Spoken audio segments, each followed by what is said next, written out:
Some loves lead to the cutest babies. They were born November, so they're already like 4 months now. These feisty 4 fennec foxes, all boys, come from proud parents Cosmo and Dahlia. This is actually a new pairing. This is Cosmo's first litter of kits. Dahlia has already had a few litters in the past. But as any mom will tell you, taking care of 4 kids can be exhausting. She does take time to herself to nap. New dad Cosmo was a little shy of our cameras, but Grace Wainwright, a swing keeper at Niabi, tells us he becomes very brave when it comes to his kits. Yes, Dad is very protective, especially when you go in there to clean and service and feed them. Don't tell Cosmo, but unlike some fennec foxes in the wild, this pair aren't exactly forever mates. Dahlia has had a couple other partners, and yeah, I mean, she seems to be okay with multiple partners. Altogether, Dahlia has given birth to 9 kits as part of a national breeding program. And although her and Cosmo don't pack on the PDA, they spend most of their time apart, from what I've noticed. Their love shines when it comes to their adorable little babies. They love each other, I think, but it's more of a like, well, we're mom and dad and we have these 4 crazy boys to take care of. And you don't have to look very hard to find another cuddle puddle at Niabi.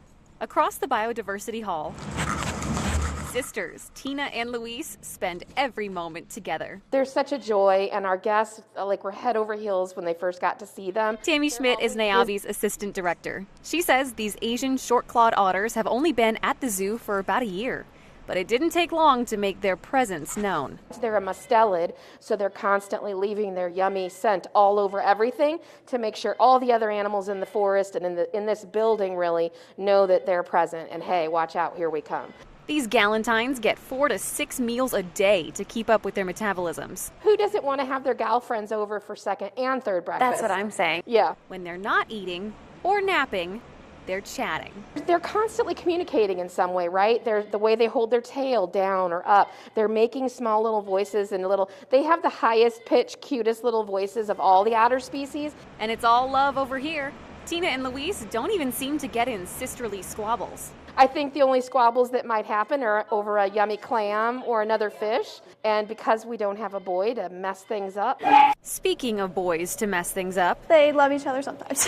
It's been a lesson in love and patience for these New Guinea singing dogs. Hugo is the old man, and he is the dominant man. A year ago, young bucks Duke and Tucker became Hugo's new roommates. As you can imagine, that was alpha behavior. Hugo has had to set some boundaries. Obviously, he tolerates them well, and he'll play with them, but if they get too rowdy, he'll let them know for sure. Pushing buttons seems to be Duke and Tucker's specialties, from interrupting Hugo's naps to sniffing a little too hard around his favorite spots.